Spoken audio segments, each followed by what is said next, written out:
What's up, everybody, and welcome back to Rantpocalypse Talks Outcast, one of our favorite new TV shows from Skybound, Cinemax, and the creator of The Walking Dead, Mr. Robert Kirkman himself. I'm Justin. Hey, I'm Kelly, and are you trying to kiss somebody's butt? Yes. It kind of sounded like it. Robert Kirkman, yes, you want to be his. That would be awesome. As a matter of fact, you're my favorite person. Yeah, exactly. Oh, now I'm your favorite person because Robert Kirkman's going to invite me to San Diego Comic-Con, and then in turn I'm going to invite you. I wasn't talking. You're not my favorite person. Robert Kirkman is. Oh, okay. Hey, if you're going to, I just knocked crap out of my desk. If you're going to have one favorite person, I think Robert Kirkman's a good favorite person to have. One, because he does really cool stuff with zombies and now supernatural stuff. And two, he's got a lot of money. Oh, money is good. Money's always nice, kids. It always buys nice things. At least I've heard that it's a nice thing. I've never owned any. Yeah, exactly. I've never owned a lot of those monies, but but apparently on the TVs they look really nice. So we are about to get into a discussion of season 1, episode 3, All Alone Now. We are continuing our catch-up journey as we try to get caught up to the actual episode that's about to air this week, which is episode 5. So, in the essence of getting right into it, let's talk about it. In this episode, Kyle and Reverend Anderson come up against an unusual possession in the form of another 90s TV show actor, Lee Turgeston. How do you pronounce this cat's name? Lee Turgeston?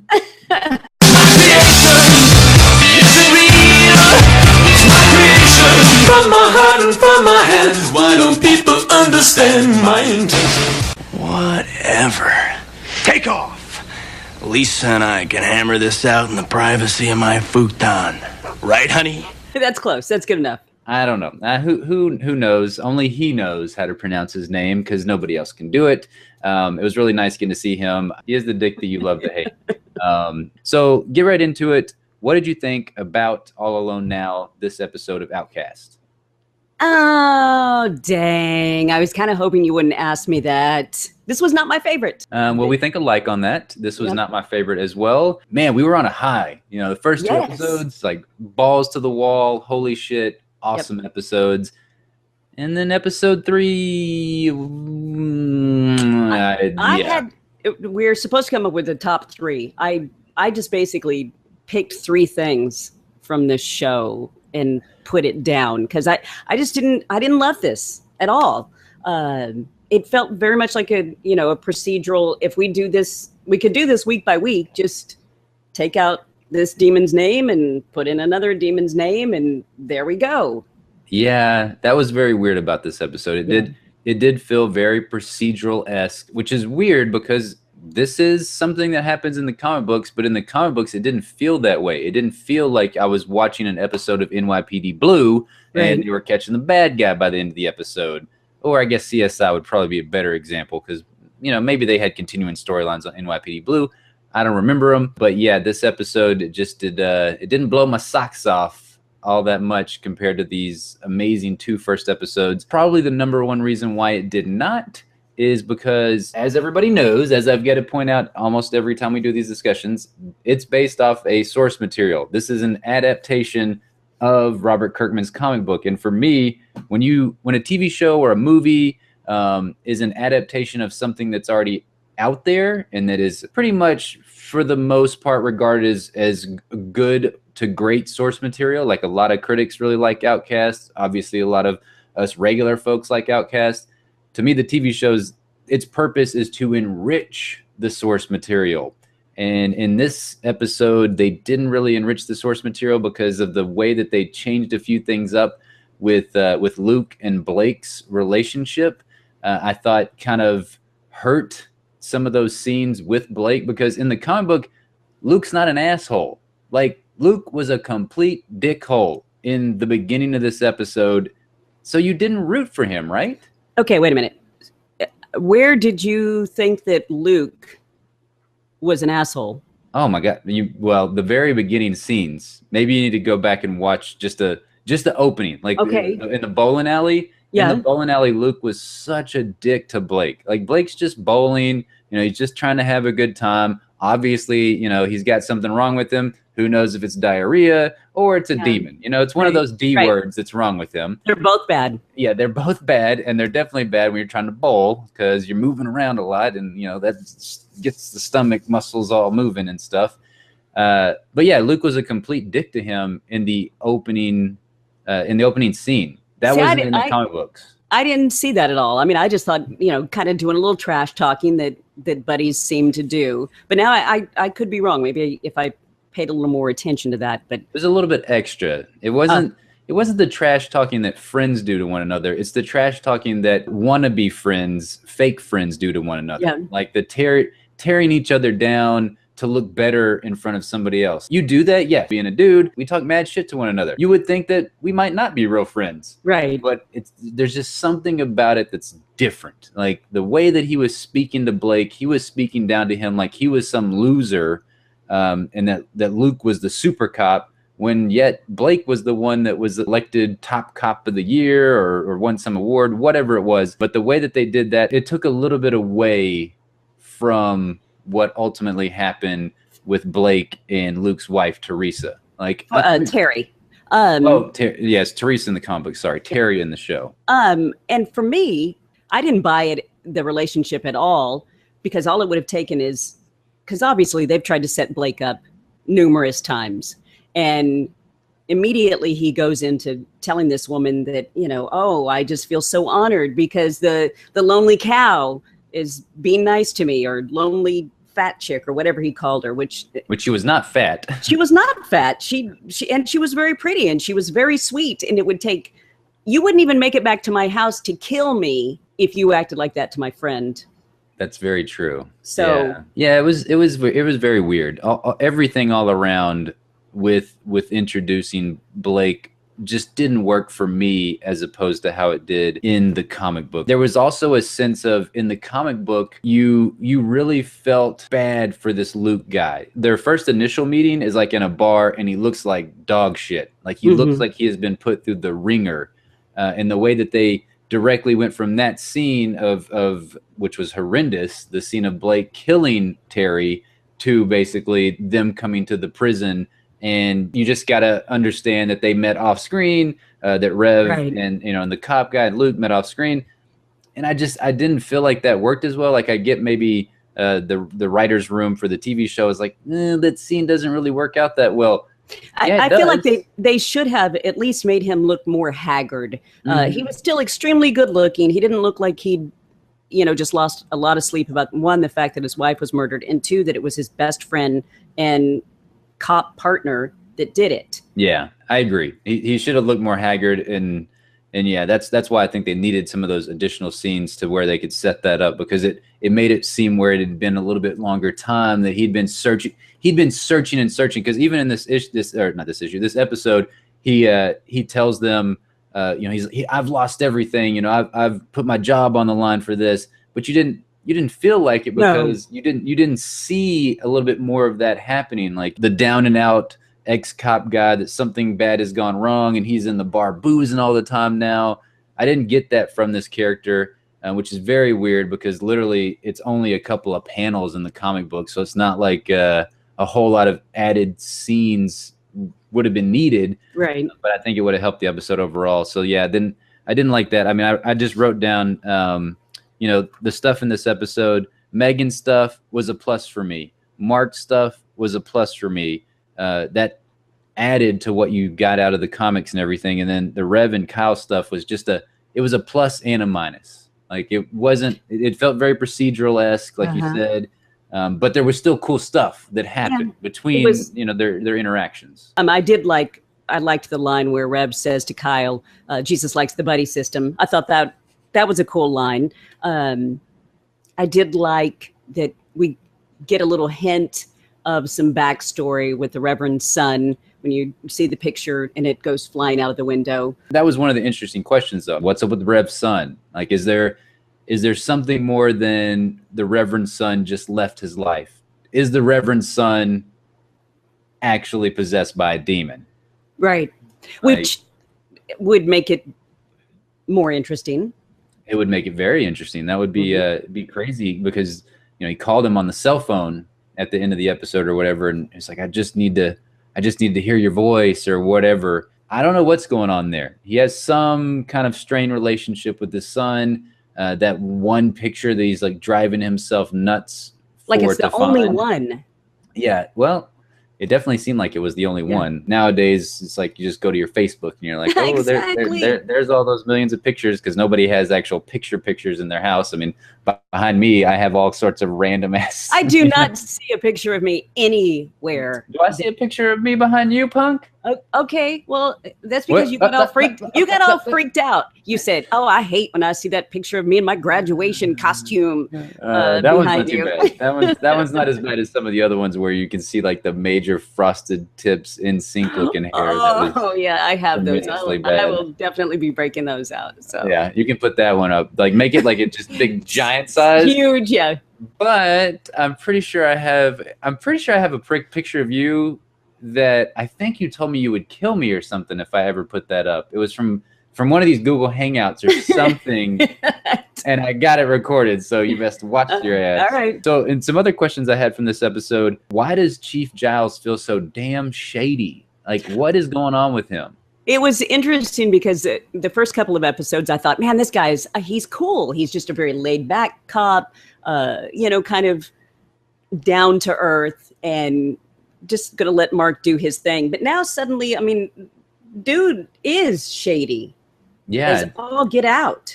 For him to just cock block the shit out of Mark from going to investigate this creepy ass trailer that we talked about in episode 2, I don't get it. He's best friends with the Rev. We don't know who to trust that the Reverend knows. We talked about this last week with the two ladies that were trying to put it down on Reverend Anderson, that they both seem kind of look like they had some kind of ulterior motive or something.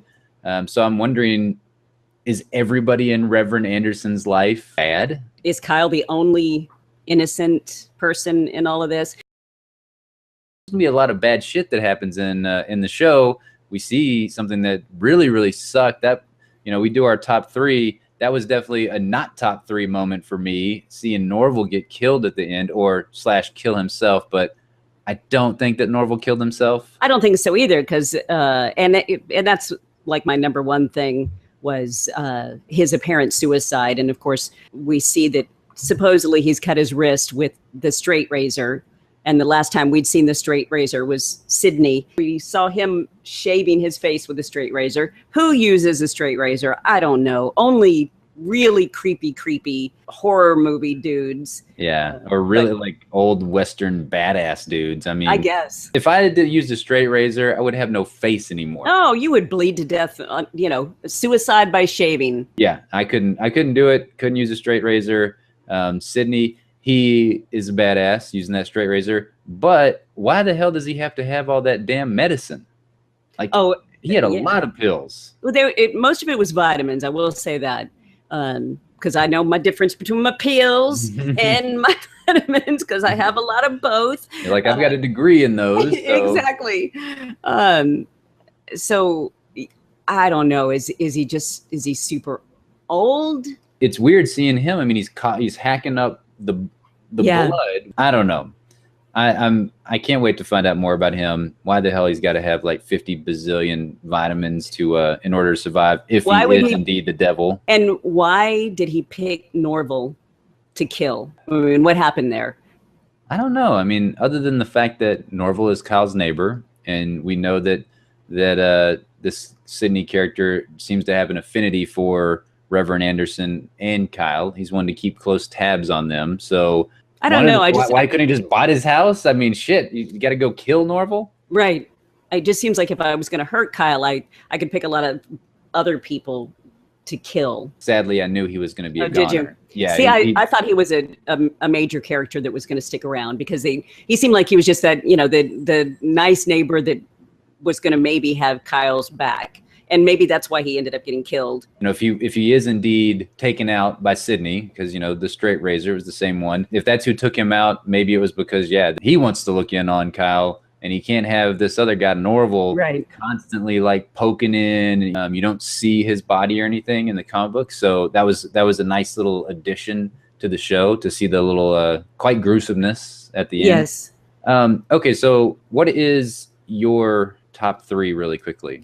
Oh, we've already done my top 3, really. Kyle asking Blake if he knows him, and Blake saying, you know, Outcast. Mark going back to the creepy trailer and finding clues, I guess, and turning it over to Chief Giles, and Chief Giles going, oh, yeah, I got this. I'll take care of that for you. And then Norval being killed. So top 3 right there. What about yours? My top 3, you talked about one of them at the top. Jesus likes the buddy system. I love that line. I like when Reverend Anderson, he simplifies it very nicely for you, because, you know, if you were to really read Mark Mark chapter 6, verse 7, it says, calling the 12 to him, he began to send them out 2 by 2 and gave them authority over impure spirits. I mean, I get the 2 by 2 thing, but you know, I wouldn't have been like, Jesus likes the buddy system. See, that's one of the things that I can read the Bible. I come up with nothing. Exactly. It takes somebody that has a gift to be able to bottom line it for me. And Reverend Anderson's very good at that. I loved when Blake mocked Reverend Anderson. I like the conflict that the Rev has within him.